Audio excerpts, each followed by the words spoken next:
नमो बुद्धाय, जय भारत। मैं ब्रजेश कुशवाहा भगवान बुद्ध के परिनिर्वाण स्थली कुशीनगर में आज मौजूद हूँ। श्रीलंका बुद्ध विहार में मौजूद यहाँ पे नेपाल से आए केंद्रीय मंत्री माननीय केशव मान साक्या जी, जो वहाँ नेपाल सरकार में मंत्री भी रहे हैं।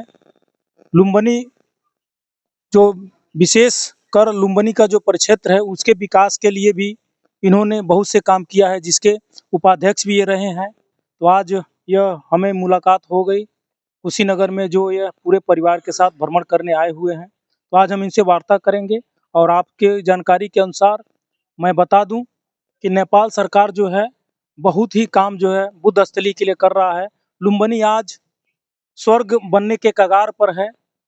कई देश मिलके लुम्बिनी को एक अलग रूप दे रहे हैं और आज के डेट में यह भारत उनसे सीख ले रहा है। नेपाल से, कभी नेपाल भारत से सीख लेता था, लेकिन नेपाल से आज भारत सीख ले रहा है कि कैसे धर्म और राजनीति में जुड़ के काम किया जाता है। तो आज हमारे साथ मंत्री जी मौजूद हैं, तो हम सर से जानकारियां इकट्ठा करेंगे, आपको जानकारियां दिलाएंगे कि ये कब और कहां कहां विकास कराए। सर, आप अपना परिचय देते हुए, आपको पहले तो भारत में आने के लिए बहुत बहुत धन्यवाद। आपको उसे भी कुशीनगर जनपद में आए, जहां भगवान बुद्ध की परिनिर्वाण स्थली है। यहाँ घूम के आपको कैसा लगा सर? अब ये परिनिर्वाण स्थल है भगवान बुद्ध का अंतिम इस पृथ्वी में। हाँ, सब अंतिम समय जो बिताया हुआ है। जी जी। तो हम बुद्ध धर्म के अनुयायी के कारण जो है ये बहुत ही स्पेशल होता है। जी। क्योंकि अब इसके ये कुशीनगर के बाद भगवान बुद्ध जैसे अब नहीं रहा ना। जी। तो ये बहुत ही संवेदनशील जगह है। जी। अब कल हम भोरे में एक सम्राट अशोक क्लब के कार्यक्रम में आए थे। भोरे यानी हुस्सेपुर में, और वहाँ भी एक आनंद चेती है। जी। तो भगवान बुद्ध का जो है अंतिम यात्रा, परिनिर्वाण यात्रा जो वैशाली से शुरू होता है। जी। तो भगवान बुद्ध को अपना बहुत प्रिय स्थल होकर आए। जी। तो अंतिम जो है भगवान बुद्ध ने इस जगह को अपना परिनिर्वाण के लिए जगह चुना। तो इसका मतलब ये बहुत ही खास जगह रहा।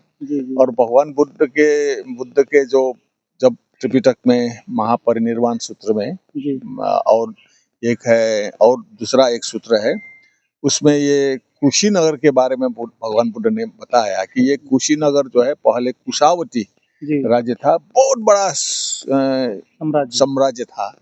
तो इसीलिए जो है ये जगह जो है चुना भगवान बुद्ध ने। तो हम बुद्धिस्ट होने के नाते यहाँ जो है तीर्थ करने का जो है एक, भगवान बुद्ध ने भी परिनिर्वाण के अंत में कहा कि 4 जगह जो है एक संवेदन स्थल, अब जो लोग आएंगे भगवान बुद्ध के अनुयायी बाद में जो है भविष्य में ये 4 जगह जो है मुझे स्मरण करके आएंगे। तो उसमें लुम्बिनी, बोधगया, सारनाथ और कुशीनगर, यानी 4 धाम। तो कुशीनगर जो है अंतिम जगह है।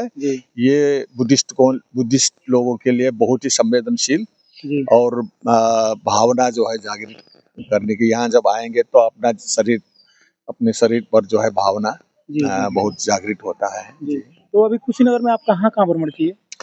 अभी कल रात को आए थे। तो अभी हम जाकर वो क्या है माता कुंवर और भगवान बुद्ध का जो परिनिर्वाण स्थल वहाँ दर्शन किए, भगवान बुद्ध को वंदना करके हम आए हैं। अभी इसके बाद का प्लानिंग? अब इसके बाद जो है वो भगवान बुद्ध का जो क्या है वो जो अग्नि जो दहा हुआ था। अच्छा। रामाभार मुकुट बंदर चैत्य, वहाँ जाएंगे। और एक जो है जगह जहाँ भगवान बुद्ध नहाए थे, पानी पिए थे, कुकुटा, वहाँ जाएंगे। और रास्ते में जो है हम वहाँ भी गए, जो अस्थि वितरण स्थल, जहाँ भगवान बुद्ध का अस्थि जो है 8 राज्यों में वितरण किया था। तो हमने सोचा था वो तो कथा में है, लेकिन एक जगह सही वो अभी भी यथार्थ में जगह है। तो वहाँ भी जाकर जो है कुछ संवेदना अनुभव किया। अभी एक और जगह जहाँ भगवान बुद्ध ने लास्ट बार भोजन किया था, सोनार, जहाँ पे आप जा रहे हैं उससे कुछ दूरी पे, क्या वहाँ पे भी जाना पसंद करेंगे? वहाँ भी जाएंगे। अच्छा। सर, कुशीनगर एक लास्ट स्टेट भगवान बुद्ध कहा जा सकता है, लेकिन जन्म तो नेपाल में हुआ। उस समय नेपाल और भारत तो था नहीं, अखंड भारत था, तो भारत एक साम्राज्य था जम्बू जी। द्वीप के नाम से, उस समय सब एक था। जी। तो आज के डेट में नेपाल और भारत के मित्रता या संबंध को आप किस रूप में देखते हैं? ये जो है भगवान बुद्ध की जो भगवान बुद्ध ने जो जोड़ा ना, तो नेपाल लुम्बिनी में जन्म हुआ, तो नेपाल में भी बुद्ध धर्म बहुत ही फैल गया। और स्पेशली फिर काठमांडू जो अभी है, जी, वहाँ जो है ये कपिलवस्तु और कोलिय दो जी। राज्य थे ना भगवान जी। बुद्ध का जो है, जी, वहाँ से लोग गए थे भगवान बुद्ध के जीवन काल में ही, जब कपिलवस्तु में और कोलिय में कौशल का राजा विरुद्धव ने शाक्यों का नरसंहार किया था। जी, तब कुछ शाक्य लोग जो है, कोलिय और शाक्य लोग नेपाल में गए थे जी, जी, और वहाँ जाकर एक नगर सभ्यता शुरू किया। जी। अभी जो नेपाल कहते हैं ना, हाँ, हाँ। उसका संस्कृति, सभ्यता, इतिहास सब जी, यही कपिलवस्तु और कोलिय से गए हुए शाक्य और कोलियों का ही बनाया हुआ। नेपाल का पहचान ही वही है। अच्छा, अच्छा। वहाँ जाकर जो आप कहेंगे ना, वहाँ जाकर बुद्धिस्ट का इतना बड़ा विरासत आप देखेंगे अभी भी जीवित फॉर्म में। जी, भारत में क्या हुआ कि सब जमीन में अंदर दफन हो गया। दफन हो गया, जी, लेकिन वहाँ जमीन के ऊपर सब अभी भी 2500-2600 वर्षों से जी, जी, निरंतर है। जी, जी, अब वहाँ जो है फिर ये जो अ, वहाँ से शाक्य और कोलिय जो एक और ग्रुप जो भागकर चले गए थे, वो काठमांडू से दक्षिण, नेपाल से दक्षिण में जो नेपाल भारत का बॉर्डर एरिया है, वहाँ जो है लोग जो बैठे, वो उसको जो है मोर नगर पीपल वन कहा। जी। वहाँ से मौर्य समुदाय गणराज्य शुरू हुआ। जी, तो वो फिर बाद में जाकर मगध का सम्राट बना और साम्राज्य भारत का जो पहचान जो है जी, जी, बनाया। और सम्राट अशोक ने जो बनाया ना, जी, तो सम्राट अशोक के दो बेटी थे। जी, एक बेटी श्रीलंका में गई, जी। बेटा और बेटी श्रीलंका में जाकर श्रीलंका में बुद्ध धर्म का स्थापना अच्छा, किया। प्रसाद जी। दूसरा बेटी नेपाल आई थी जी, जी। और वहां फिर बुद्ध धर्म का और विकास किया। क्या नाम रहा उनका जो नेपाल? उनका नाम जो है चारुमती। जी, जी, तो चारुमती का जो है वो भिक्षुणी नहीं थी, जी, जी, तो वो राजकुमारी थी। तो वो धर्म प्रचार के सिलसिले में आए थे। जी, सम्राट अशोक भी आए थे। जी, तो वहाँ के जो देवपाल शाक्य जो महाराज थे जी, अथवा राजकुमार थे, उनसे शादी हुआ। जी, जी, तो शादी होने के बाद जो है वहाँ दो नगर बसाए। एक देवपट्टन जो चारुमती का जो राज मतलब विवाह हुआ था उनके अंदर, दूसरा जो है अशोकपट्टन, सम्राट अशोक के अंदर। जी, तो वहाँ काठमांडू में जाएंगे तो 4 ऐतिहासिक नगर मिलेगा। जी, जी, दो पहले भगवान बुद्ध के समय में ही जो गए थे शाक्य और कोलिय, जी, उन्होंने 2 कोलिय ग्राम, जी, दक्षिण कोलीग्राम, उत्तर को सबसे पुराना नेपाल का इतिहास जी, वहीं से शुरू होता है। जी, जी, हाँ, सभ्यता, संस्कृति, नगर जी, सभ्यता। जी, उससे पहले जो है वहाँ किरात लोग थे, किरात राज्य, वो जो है विकसित नहीं था। जी, और धान रोपने का जो है वो प्रविधि भी जी, वही जो कपिलवस्तु और कोलिय से गए हुए शाक्य और कोलियों ने वहाँ धान रोपने का प्रविधि भी शुरू किया और नगर सभ्यता शुरू किया। अब आप जाएंगे तो वहाँ जो अभी भी जी, जी, 500 बौद्ध विहार जीवित जी, जी, फॉर्म में अभी भी है। वो बहुत कलात्मक है। अच्छा, अच्छा। जी। अभी सर जहाँ नेपाल में जो लुम्बिनी प्राधिकरण है, उस जनपद का क्या नाम है? कपिलवस्तु नहीं, नहीं, अच्छा रूपन्देही। रूपन्देही। तो रूपन्देही नाम कहाँ से आया सर? रूपन्देही नाम ही वही लुम्बिनी को जो है वहाँ पहले लुम्बिनी, तो फिर बाद में तो उसको जो है लुम्बिनी कल के रूपन्देही रुम्मिनी कहते थे। पहले ल और र जो है भाषा में, जी, तो पहले रुम्मिनी कहते थे जी, और रुम्मिनी से फिर बाद में रूपन्देही बनाया। जी, जी, खास उसका पुराना नाम जो है लोकल नाम रुम्मिनी, जी, रुम्मिनी देही, मतलब रुम्मिनी जो बुद्ध के माँ जो जहाँ जन्म हुई ने, उसको जो माँ को जो है देवी बना दिया ना, अच्छा, अच्छा। रुम्मिनी देवी। तो अब जो है उसका सही जो अपभ्रंश नाम। लुम्बिनी। जी, जी, जी, तो इसी तरह जो है लुम्बिनी, रुम्मिनी से अभी रूपन्देही अच्छा, जो जिला है, जिला का जी, नाम। जी। अभी 4-5 दिन पहले सर हमारे भारत में भी सभी पेपरों में छपा था कि नेपाल को मिली जिंदा देवी। जी, अभी हाँ, जिंदा देवी अभी कुमारी। जिंदा देवी कुमारी, हाँ। जी। उसका क्या महत्व है कि यहाँ शाक्य के ही पुत्री को वहाँ की देवी जी, मानी जी। जाती है? ये जो है नेपाल का जो है जिसने ये सभ्यता संस्कृति बनाया है ना, वो तो शाक्य लोगों ने बनाया। जी तो लेकिन राजनीति में क्या है कि ये एक आया राजा बना, उसने 200 वर्ष राज किया, फिर दूसरा आया।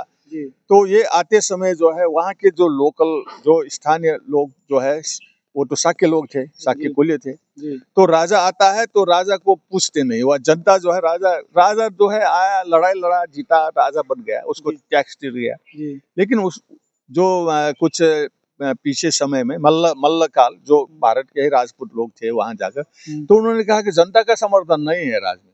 तो जनता का समर्थन मीन शाक्य और कोलियों, क्योंकि वहां का जमीन सब शाक्य कोलियों का था, जी बिहार सब शाक्य कोलियों का, नगर सब शाक्य कोलियों का था। जी तो उसका समर्थन बिना राजा जो है कुछ है ही नहीं, वो आता है जाता है, वो ऐसा लग रहा है कि वो बाहर से आया गया, जी उन लोगों को राज्य में कुछ नहीं था। तो उसने साथ लेने के लिए उसने क्या किया कि वो जो है हिंदू जो तलेजू एक देवी का जो है वो पूजा करती थी, लेकिन जो है जनता साथ नहीं था।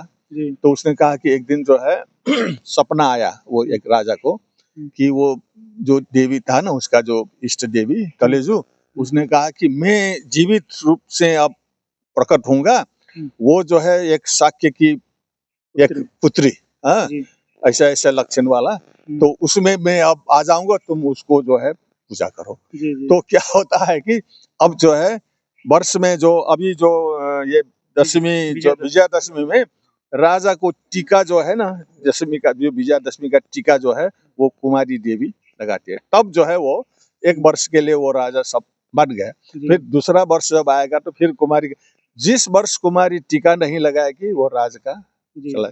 ऐसा हुआ भी जी एक बार जो है कुमारी ने टीका लगाने, बच्ची होती है, जी टीका लगाने से इनकार कर दिया, जी तो उस साल राजा मर गए। अच्छा ये वो अब विश्वास करो या न करो, तो ये जो है नेपाल के अब तो राज तंत्र चला गया, जी जी लेकिन फिर भी अब राष्ट्रपति जो है वहां जाकर टीका लेनी जाती है, अच्छा अच्छा जाता है कुमारी के हाथ से। हम्म, तो वो शाक्य जो सभ्यता, शाक्य संस्कृति, वो बुद्धिस्ट है, जी वो जी भगवान हमारा ही अब मैं भी शाक्य हूँ, जी इसीलिए जी हमारा ही बेटी है। जी जी तो वो जो हिंदू के राजतंत्र, और अभी तो राष्ट्रपति प्रधानमंत्री सब ये उन देवी से टीका लगाने जी जाता है। अभी जो नेपाल में फिलहाल कुछ दिन पहले जो दंगा हुआ था, उसपे मैं थोड़ा सा चर्चा करना चाहूंगा, चूंकि करना तो नहीं चाहिए लेकिन नहीं, जरूरी है, ये भी ठीक है, हाँ, जानकारी ये भी जरूरी है। आवश्यक है। अभी कभी कभी कहा जाता है वो धार्मिक दंगा था, कभी कहा जाता है राजनीतिक का, कभी कहा जाता है नहीं आर्थिक रूप से वो दंगा था, तो एक्चुअली दंगा था क्या सर? नहीं, दंगा धार्मिक भी नहीं था, राजनीतिक भी नहीं था। ये क्या हुआ कि नेपाल में कुछ परिवर्तन, 2-3 परिवर्तन हुआ। तो 10 वर्ष पहले अभी जो संविधान है ना हमारा फाइनल हुआ था, तो 10 वर्ष में जो है बहुदल मल्टी पार्टी सिस्टम यहाँ की जैसा है वही पार्टी सिस्टम से वो चुनाव होता है, जाता है, सरकार बनाता है, मंत्री होता है, हाँ, और नेता होता है। लेकिन क्या हुआ कि ये जो राजतंत्र भी चला गया, अब जो है ये जनतंत्र है। लेकिन जनतंत्र में क्या है कि भारत लोग भी शायद वो वाच करेंगे, भारत नेपाल में जो हुआ वो भारत में भी उसका इम्प्लीकेशन है। जी तो लोगों ने सोचा कि अब नया आया गणतंत्र, ये लोकतंत्र आया, गणतंत्र आया, जी जी हाँ, पार्टी सिस्टम, दलीय तंत्र से नेता बन गया, सरकार चलाया, प्रधानमंत्री हो गया ना। जी तो 2-3 पार्टी जो है वो सत्ता में पहुंचते हैं, तो कभी इस पार्टी का प्रधानमंत्री होता है, कभी इतना जल्दी जल्दी वो लोग जो है कभी 2 पार्टी मिलकर बनाते हैं। भारत में भी यही होता है ना। जी जी लेकिन क्या हुआ कि ये जो राजनीतिक व्यवस्था है ना, उसमें भ्रष्टाचार बहुत बड़ा, अच्छा क्योंकि वो जो नेता मंत्री होता था तो हमारा ब्यूरोक्रेसी भी बहुत करप्ट हो गए। तो जनता जो है देखा कि ये जो अच्छा व्यवस्था सोचा था, लेकिन इसमें तो सिर्फ भ्रष्टाचार ही होता है, जी विकास नहीं हो रहा है। हो तो रहा है विकास भी, लेकिन जितना होना चाहिए तो पैसा सब जो है अब ये इसमें से युवा लोग, अब ये इसमें पार्टी भी नहीं है, नेता भी नहीं है, सब युवा लोगों ने एक दिन, अभी मोबाइल का जो जमाना है ना, सोशल, तो सबने कहा कि एक दिन हम लोग यहाँ जमा करेंगे, सब युवा लोग आओ, 27 वर्ष से नीचे का, 15 वर्ष से ऊपर का, हम जो है एक प्रदर्शन करेंगे कि भ्रष्टाचार नहीं होना खत्म करो, है? और सुशासन लागू करो जी जी और अभिव्यक्ति स्वतंत्रता को जो है, जी क्योंकि उस समय सोशल मीडिया सब बंद करना चाह रहा था कि ये जो फेसबुक टिकटॉक वगैरह ना उसको जो है गवर्नमेंट रजिस्टर करने को कह रहा था, रजिस्टर नहीं किया था तो गवर्नमेंट ने उसको बंद कर दिया। जी जी तो इसके विरोध में एक स्वतंत्रता, वाक स्वतंत्रता, फ्रीडम ऑफ स्पीच वो रोक दिया ना जी ये सोशल मीडिया में। तो इसको कायम करो। सुशासन, ये क्योंकि जो ब्यूरोक्रेसी में ये जो कर्मचारी है ना वो लोग बहुत घूस के बिना काम ही नहीं करना ऐसा सिस्टम आ गया। अच्छा तो उसको बंद करो। और ये नेता लोग जो है, बड़े बड़े ऑफिसर्स जो है, ये भ्रष्टाचार जो करते हैं, सो इसके लिए भ्रष्टाचार खत्म करो, जी सुशासन लागू करो और अभिव्यक्ति स्वतंत्रता को जो है जी बंधन मत बनाओ। जी ये 3 नारा में सिर्फ उनको ध्यानाकर्षण करना था, जी जी लेकिन इतने लोग जमा हो गए, सब कॉलेज वाले सब उस दिन बंद हो गए, सब सुबह जी। सुबह फैला गया। जी तो बहुत लोग जमा हो गए और उन्होंने प्रदर्शन किया 2-3 घंटा। जी लेकिन इसके बाद जो है वहां फिर घुसपैठ भी हुआ। जी ये व्यवस्था के विरोधी लोग भी है वहां अभी भी। जी जी तो वो लोग थोड़ा सा हिंसात्मक हो गया, उन लोगों ने पथरी वथरी करने लगा जी और वो विद्यार्थी और युवा लोग तो चले गए, जी लेकिन जो दूसरा लोग जो तोड़ फोड़ में चले गए, उसने जो है संसद भवन को जला दिया। जी जी बहुत बड़ा भवन था, वो चाइना का सहयोग से बना था, जी वो जल गया। तो वो जलाने में उसमें फिर गोला बारूद भी हुआ। जी जी 20 विद्यार्थी गोली से मर गए। जी। तो दूसरे दिन क्या हुआ कि ये जो फैल गया तो लोग कह रहे ये निरंकुश तानाशाही सरकार बन गया, तो युवा लोगों को गोली से मार दिया। तो ये मैसेज चला गया और बहुत लोग जो है आकर दूसरे दिन में क्या किया कि प्रधानमंत्री ने राजीनामा देना पड़ा। जी अब राजीनामा देने के बाद जो है आर्मी ने वो कंट्रोल करना था, जी लेकिन थोड़ा सा गैप रहा। 5-6 घंटा जो है जी सरकार भी नहीं है जी और आर्मी ने भी वो काम नहीं किया। जी तो ये गैप में जो है जी ये जो सरकार विहीन गैप हो ना, जी तो उस समय जो है ये लोग घटना आकर घटी।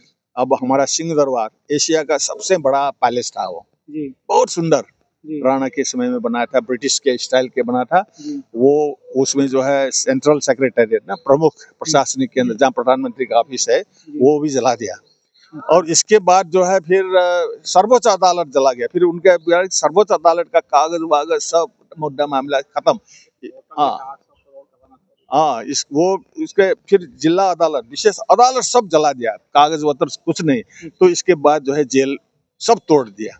जी तो जेल से जो है 10-12 हजार कैदी जी भाग गए, सब अपराधी अथवा राजनीतिक सब। तो इसका मतलब अभी नेपाल में है कुछ भी नहीं, एक ऐसा देश बन गया। तो फिर सड़कों से ही प्रधानमंत्री मंत्री अभी एक सरकार बनाया है, जी वो फिर 6 महीने में चुनाव करा के फिर करेगा।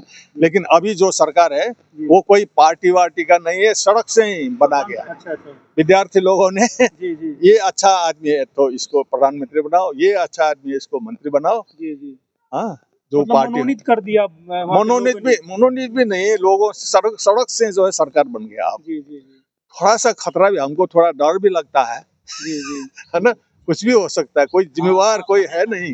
जी जी हाँ, तो इस तरह का है। लेकिन हम आशा करते हैं कि इतना जो है, हम 30 वर्ष लगता है एक क्रांति सफल होने की, लेकिन 2 दिन में जो है सब खत्म हो गया। अब ट्रांसफॉर्मेशन, जो परिवर्तन का प्रोसेस कैसा चलेगा, जी अब हम आशा करें कि अच्छा ही होगा।